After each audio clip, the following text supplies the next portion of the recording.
Why did Judas Iscariot betray Jesus? That's a question that's echoed through the centuries. It's a topic shrouded in mystery, interpretations, and controversy. Was Judas just another disciple, or was there something more to his story? Wait, are you telling me that one of Jesus' closest followers, someone who walked with him, listened to his teachings, and witnessed his miracles, was the one who betrayed him? Exactly. And the question is why? Was it greed, desperation, or was it all meant to happen this way? The suspense is already building, and to make things more interesting, how about you, who are watching? Leave your name and a question in the comments. Who knows, we might answer in our next videos, or your message could spark a deep reflection right here. But before we begin, don't forget to like and follow the channel. This is just the start of a story that might change how you see Judas, and maybe even yourself. Judas Iscariot was one of the 12 disciples chosen by Jesus. His last name, Iscariot, might refer to his hometown, the city of Kerioth, or even to a word meaning dagger man, which some link to the Zealots, a radical group back then. Zealots? What exactly is that? I've never heard of them. They were groups that resisted Roman occupation. Some historians believe Judas might have sympathized with them, hoping Jesus would be a revolutionary leader. But there's controversy around that. Interesting. So maybe Judas wasn't just following Jesus out of faith, but because he believed in a political revolution. It's a possibility. The fact is, he was right there with Jesus at crucial moments. He saw the miracles, heard the Sermon on the Mount, and took part in the Last Supper. Judas had an active role among the disciples. He was in charge of the group's money. He handled the money. Could that be where the trouble started? Maybe. In the Gospel of John, there's mention that Judas was dishonest, stealing from the common fund. That gives us a glimpse into his character. But was greed enough to make him betray Jesus? Or was something bigger at play? Now you've got me curious. There's more to this, right? It doesn't seem like it's just about money. Exactly. Judas wasn't a simple figure, and in the Gospels, each author presents a different view of him. Matthew, for instance, talks about the 30 silver coins Judas received for betraying Jesus. That number has an important meaning in Jewish tradition, but we'll get there. So even the details of the betrayal have layers of interpretation. I already have a ton of questions. Don't worry, we'll explore all of that. What you need to know for now is that Judas had a central role, and even though he's criticized, his betrayal was key for the crucifixion to happen. Without him, the salvation plan, according to Christians, might not have been fulfilled. So was he a villain? Or part of a divine plan? Judas's betrayal began to unfold at the Last Supper. During that meal, Jesus made a shocking statement. "Truly I tell you, one of you will betray me." That must have been tense. Imagine sitting at the table and hearing that. Everyone looking around asking, "Is it me, Lord?" Exactly. And not only did Jesus know about the betrayal, he gave clues about who the traitor would be. He said that the one who dipped bread with him in the dish would be the betrayer. Judas did just that. But what's more amazing is that Jesus didn't expel him or openly confront him. That's strange, isn't it? Why not stop him? Why let it happen? Because according to the Gospels, Jesus knew it had to happen. His mission was to die to save humanity, and Judas, even as the traitor, was part of that greater plan. It's hard to think about it without wondering, did Judas have a choice? Or was he just an inevitable instrument? Judas's betrayal was sealed with 30 silver coins.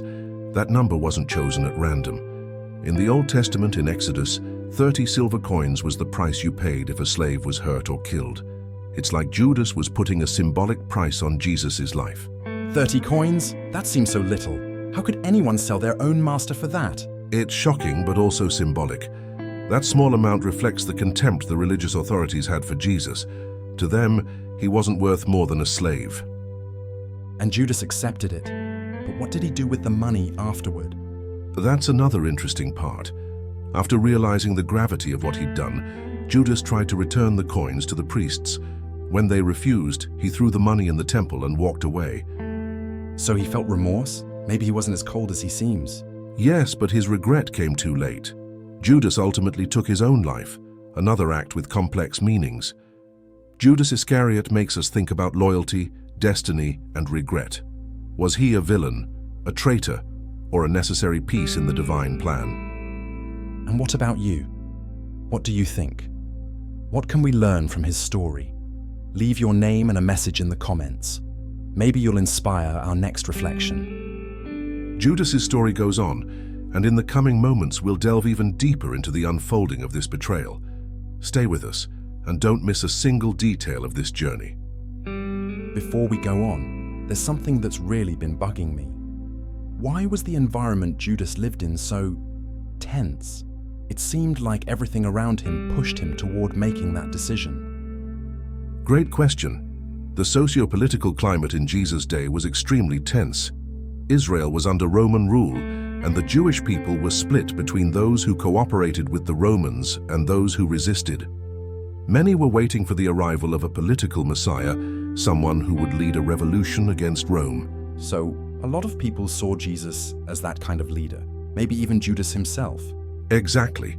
Judas might have believed Jesus was the Messiah who would free Israel, but Jesus wasn't the revolutionary leader many had hoped for. He talked about love, forgiveness, and a kingdom that wasn't of this world. Imagine how frustrating that must have been. Judas must have thought, I was expecting a warrior Messiah, and now he's telling us to love our enemies. That must have really messed with his head. So it could have, and that disappointment might have been one of the factors that led to his betrayal. But there's something that doesn't sit right with me. Why did Jesus choose Judas knowing all this? He knew he was going to be betrayed, right? Yes. According to the Gospels, Jesus knew from the very start who would betray him. Even so, Judas was chosen to be one of the 12. He had an important role in the group. He was the treasurer, responsible for managing their finances. The treasurer? That's kind of ironic, isn't it? Especially considering he ended up betraying Jesus for money. I agree, and that's where his character comes into question. The Gospel of John says Judas was dishonest and stole from the communal fund. Yet, at the same time, he was right there with Jesus, hearing his teachings and witnessing miracles. It's an intriguing duality. He was so close to the light, but chose the darkness. That's intense. And it's precisely that duality that makes Judas such a complex figure. He wasn't just the betrayer, he was part of Jesus' inner circle. Okay, but let's talk about the offer Judas got. Who approached him with it? It was the religious leaders of the time, the chief priests. They saw Jesus as a threat to the status quo. His teachings challenged their authority, and his miracles drew huge crowds. They needed a way to arrest Jesus without causing an uproar among the people. And Judas was the perfect guy for that? Yes, he knew Jesus' routine, where he'd be in quieter moments away from the crowds. So the priests made Judas an offer, 30 silver coins if he would hand Jesus over to them. But why only 30 coins? That seems like so little for something so terrible. That amount carries deep symbolism. In the Old Testament, it was the price of an injured slave. It's like the priests were saying Jesus wasn't worth more than that. What an irony. He who came to save the world was sold like a slave. Judas's betrayal came to a head with the famous kiss in the Garden of Gethsemane. That's where he handed Jesus over to the guards sent by the priests. Wait, a kiss? Why choose such an intimate gesture for that? It doesn't make sense. Back then, a kiss was a common sign of respect and friendship. Judas used it to identify Jesus in the group, since it was nighttime and visibility was poor. What an irony.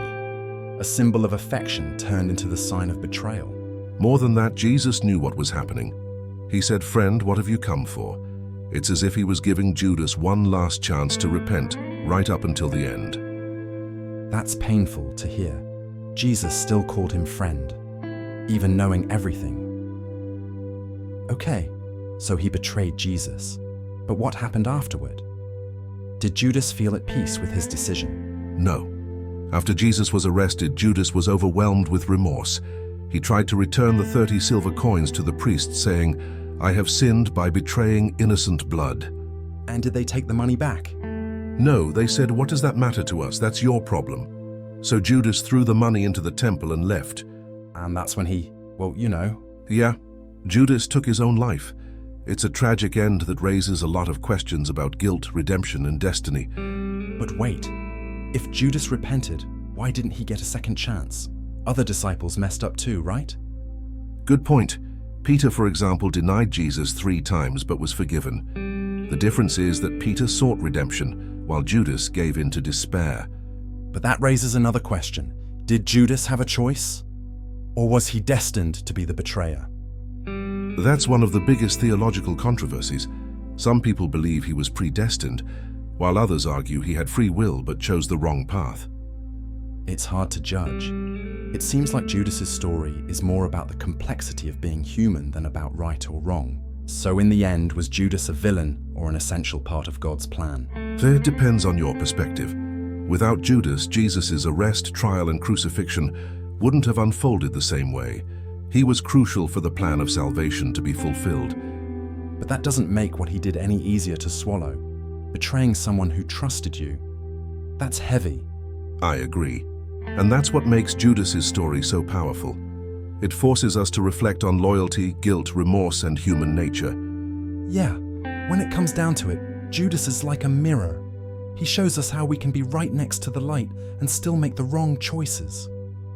You talked about Judas's remorse in the last part, but I'm still wondering, was his regret genuine, or was it just despair over what he'd done? Great question. Judas does seem to have felt deep remorse, but what was missing was a pursuit of redemption. He acknowledged that he had betrayed innocent blood, but instead of seeking forgiveness, he chose self-annihilation. It's like he was trapped in his own guilt, unable to see a way out. But do you think he would have been forgiven if he'd asked? Well, if we follow the logic of Jesus' teachings, where forgiveness is offered even for the worst of sins, then the answer would be yes. But Judas never gave himself the chance to find out. He let guilt overpower hope. That makes me think, how many times do we do the same? We get stuck in our mistakes and forget that forgiveness is right there, waiting for us. Now we can't ignore the comparison between Judas and Peter. Peter denied Jesus 3 times, but his story ended in a completely different way. True. Peter also committed a serious mistake, but what sets them apart is what each did afterward. Peter wept bitterly, but he returned to Jesus and asked for forgiveness. Judas, on the other hand, gave in to despair. So, is it fair to say that Judas had the same chance at redemption as Peter, but couldn't grasp it? Exactly. And that teaches us a vital lesson. We all mess up, but what really matters is how we respond after the mistake.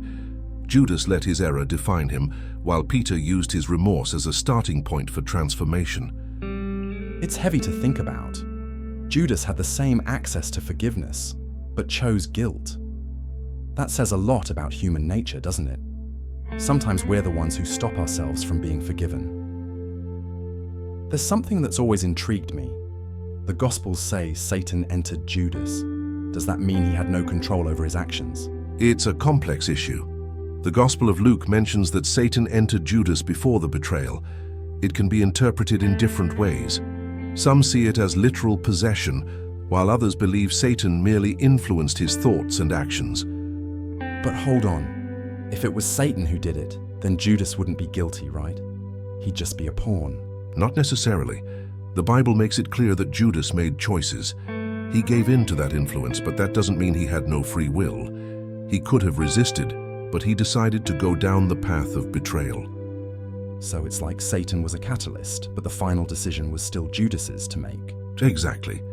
It shows how dangerous it can be to give in to temptation and negative influences. In the end, we're responsible for our own choices. Okay, but after everything, how has Judas been seen throughout history? Always as a villain? In most Christian traditions, yes. Judas is often portrayed as the ultimate traitor, the example of what not to do. But more recent interpretations try to understand his complexity. For example, the Gospel of Judas, an apocryphal text discovered in the 20th century, presents Judas as someone who played a necessary role in the divine plan. Wait, there's a Gospel of Judas? I've never heard of that. Yes, but it's not accepted by most Christian traditions. In that text, Judas is portrayed as the only disciple who truly understood Jesus' purpose, and therefore he handed Jesus over knowingly and obediently as part of the divine plan. Wow, that completely changes how we see him. Then he wouldn't be a villain, but almost a hero, in a strange way. Yes, it's a very different interpretation, but remember, the Gospel of Judas isn't considered part of the biblical canon and has a Gnostic bias. Still, It shows how Judas's figure can be viewed in various ways. Even with these different interpretations, there's no denying that Judas became the ultimate symbol of betrayal, right? Anyone called a Judas knows it's not a compliment. No question. The name Judas has become synonymous with betrayal in many cultures. It shows how powerfully his story affected humanity. But is that fair? I mean, he did make a mistake, sure, but does he deserve to be remembered only for that? That's a good question. Judas isn't just a symbol of betrayal. He's also an example of how remorse without redemption can lead to ruin. Maybe his real legacy is a warning about the power of choices and their consequences. That makes sense, but still, it's sad to think his whole life got boiled down to that single moment. Okay, but here's something I always wonder. If Judas hadn't betrayed Jesus, would the plan of salvation still have happened? Or was he indispensable? Many theologians debate that question. Some argue the plan of salvation would have happened anyway, because it was God's will. Others believe Judas was essential, since his betrayal set off the chain of events leading to the crucifixion. But that puts Judas in a strange position. If he was essential, then in some way he did something good, right? It depends on how you interpret it. From a human standpoint, Judas's betrayal was terrible, but from a divine perspective, it might have been part of a bigger plan. That paradox is what makes his story so fascinating. It's hard to wrap my head around. Was Judas a villain, a hero, or just a pawn? Maybe he was all three at once. After all this, it's impossible to see Judas the same way again. He's so much more complex than just the traitor we hear about. I agree. Judas is a figure who forces us to think about some deep issues: the nature of betrayal, the power of remorse, and even the relationship between destiny and free will. And he's also a reminder that no matter how badly we mess up, forgiveness is always there for us, as long as we accept it. Exactly. And that's why even 2,000 years later we're still talking about him.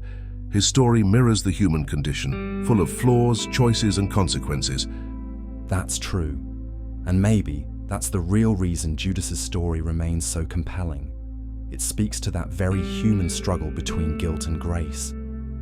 I keep wondering, are we overdoing it when we label Judas as just the ultimate traitor? Like we forget that he was human just like any of us? That's an interesting perspective. In the end, Judas was just an ordinary person, prone to the same mistakes, doubts, and weaknesses we all have. He was a disciple of Jesus, followed him around, witnessed miracles, but he was also someone with ambitions, fears, and maybe even frustrations. But that's the thing. Does knowing that make his mistake more understandable or even more unforgivable? Because in a way, he knew who Jesus was. He saw his greatness up close. That's the paradox of Judas.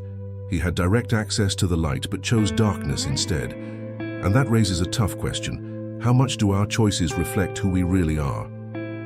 But did he choose betrayal because he truly thought he was doing the right thing, or because he was totally lost? Speaking of which, we talked about the money issue, but was that really it?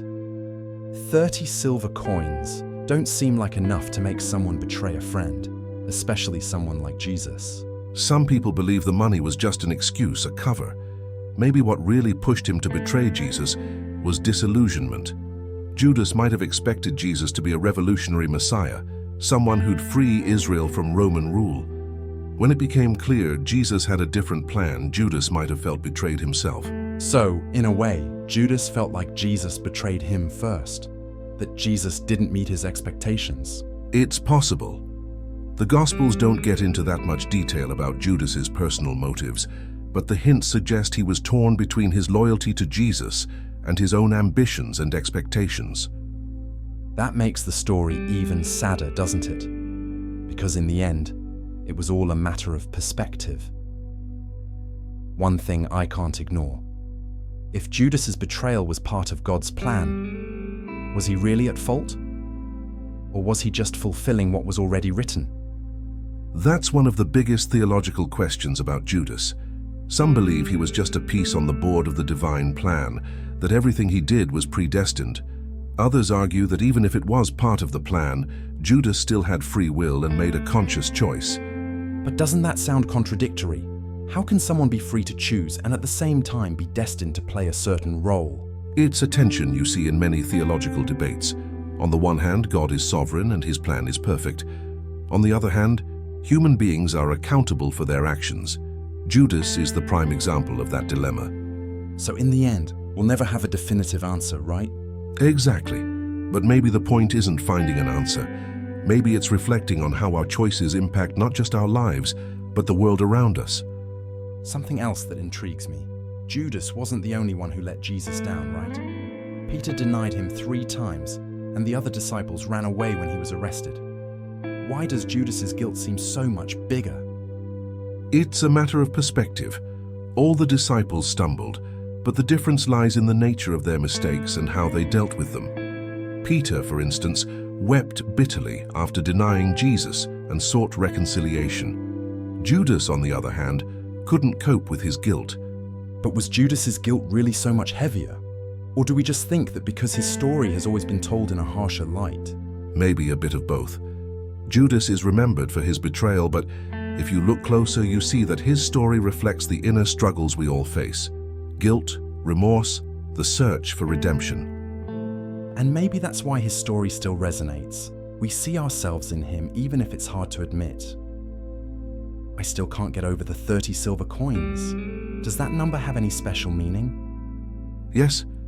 In the Old Testament, 30 silver coins was the price of a wounded slave.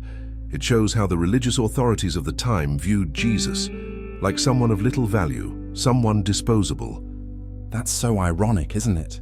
They had no idea who they were dealing with. To them, Jesus was just another man, yet he was the Son of God. Exactly.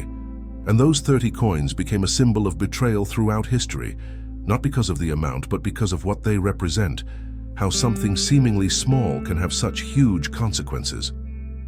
And Judas carried that weight to the very end, literally. Speaking of legacy, Judas became one of history's most famous villains.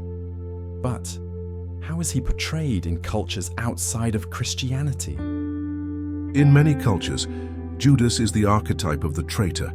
His name stands for disloyalty, but in some more recent interpretations, especially in literature and film, he's seen as a tragic figure, someone who was caught between forces bigger than himself. That makes sense, because deep down, Judas is more complex than just a simple villain. He's human, full of contradictions. Exactly. And that complexity is what makes him so fascinating. He reflects our own internal battles, our mistakes, and our moments of weakness. And maybe that's why his story feels so current. Because in the end, who hasn't felt torn between right and wrong? To wrap up, there's one thing I can't stop thinking about. Could Judas have been redeemed? He had a choice, but did he really believe he could be forgiven? I think he could have been. Jesus himself preached that forgiveness was available to everyone, even to the worst of sinners. But Judas didn't let himself believe that. He was consumed by guilt and shame, and it kept him from seeking redemption. That's so sad, right? Because in a way, Judas's biggest mistake wasn't even the betrayal. It was not allowing himself a chance to start over. Exactly. And that might be the biggest lesson from his story. No matter how far gone we think we are, there's always a way back. Judas didn't believe that, but Jesus' message is clear. Forgiveness is within everyone's reach. So, in the end, Judas's story is a warning, not just about the consequences of our choices, but about the importance of believing we can be forgiven, even at our lowest. Exactly. And maybe that's his true legacy, to remind us to seek redemption even when it seems impossible. I keep wondering, did Judas know what was coming during the Last Supper? Because it seems like Jesus already knew everything and even dropped some hints, right? Yes, the Last Supper is one of the most intense moments in the story. Jesus knew he would be betrayed, and during the meal he made that clear to the disciples. He said, "Truly I tell you, one of you will betray me." Imagine how shocking those words must have been at a table where everyone believed they were loyal. It must have felt like dropping a bomb.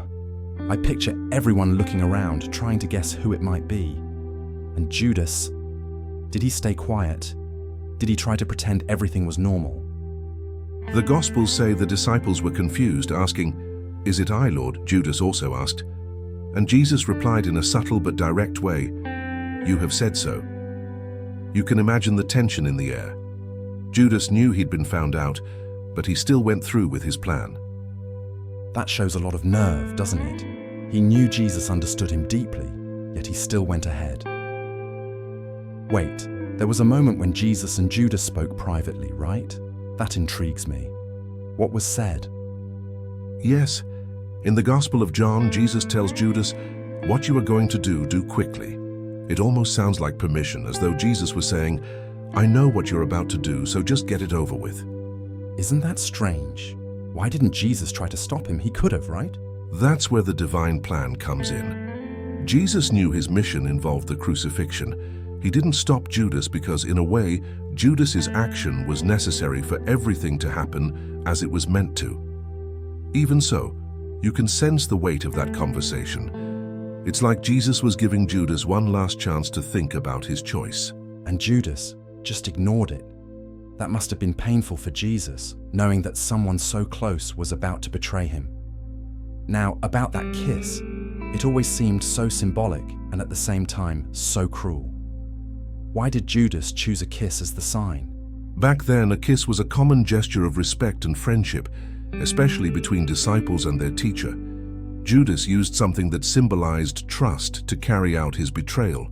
He told the soldiers, "The one I kiss is the man. Arrest him." What an irony. A gesture of affection turned into an act of treachery. It must have been devastating for Jesus. It was. Even though he knew everything, Jesus responded to Judas with a mix of pain and compassion. "Friend, do what you came for." He still called him friend. That says a lot about Jesus' character, but also highlights how deep the betrayal was.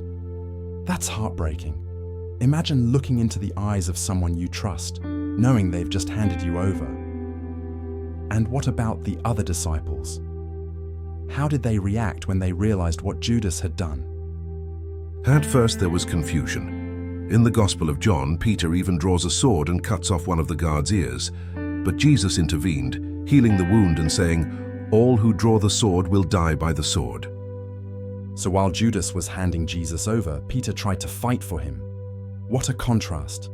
One betraying and another defending. Yes, but soon after, all the disciples fled. They were scared. This shows how Judas's betrayal wasn't an isolated event. It triggered a chain reaction that affected the entire group. But they ran away out of fear, not disloyalty. Judas, on the other hand, chose to betray. That makes all the difference. After it all happened, Judas tried to return the money, right? It seems like he realized the weight of what he'd done. Exactly. He went to the priests and said, "I have sinned by betraying innocent blood." But they were cold, answering, "What is that to us? That's your responsibility." It shows how Judas was used and then discarded. He threw the coins into the temple and left. And then he, well, you know. Yes, Judas took his own life. He couldn't bear the guilt. It's a tragic end that raises many questions about repentance and the search for forgiveness. It's sad because deep down he realized his mistake, but couldn't believe he could be forgiven. Maybe his biggest sin was giving up on himself. Do you think Judas would have been forgiven if he had asked? Like if he had gone back to Jesus the way Peter did? Yes, Jesus even forgave the soldiers who crucified him, saying, "Father, forgive them, for they do not know what they are doing." If Judas had sought forgiveness, chances are he would have found it. But he didn't allow himself that possibility. He gave in to despair. That makes me think, how many times do we do the same? We get so caught up in our mistakes that we forget there's always a way back. It's a powerful lesson. Judas wasn't condemned by God, but by himself. He didn't believe in the forgiveness that was there for him. In the end, Judas's story is about more than just betrayal. It's about choices, regret, and the consequences of not believing in forgiveness. I agree.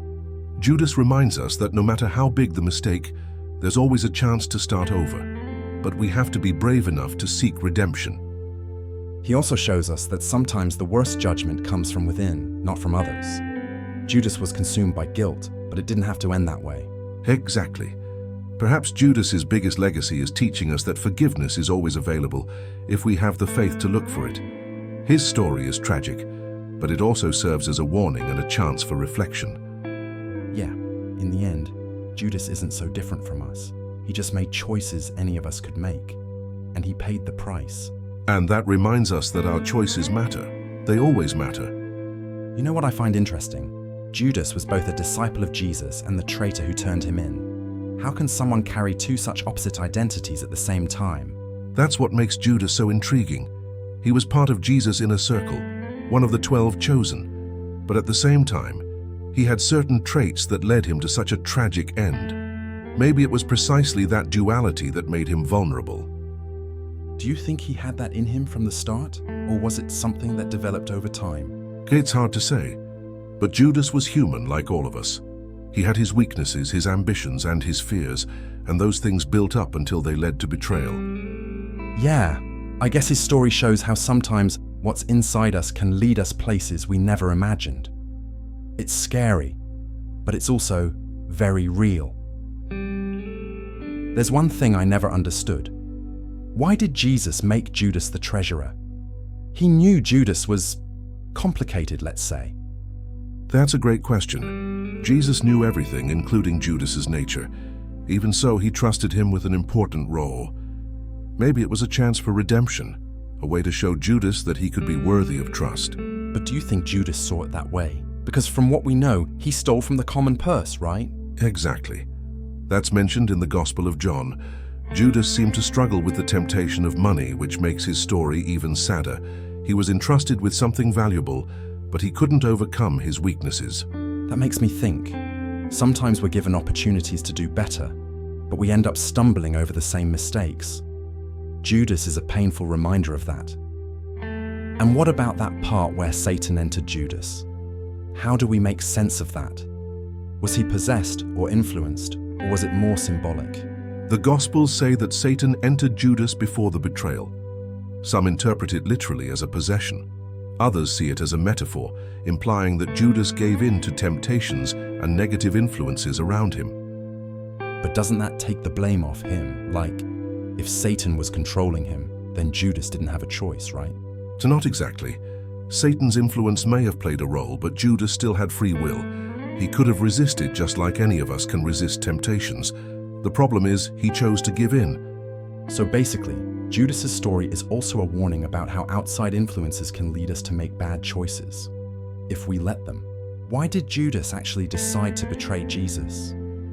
We've talked about money, political disappointment, but could there have been more to it? There could have been many layers.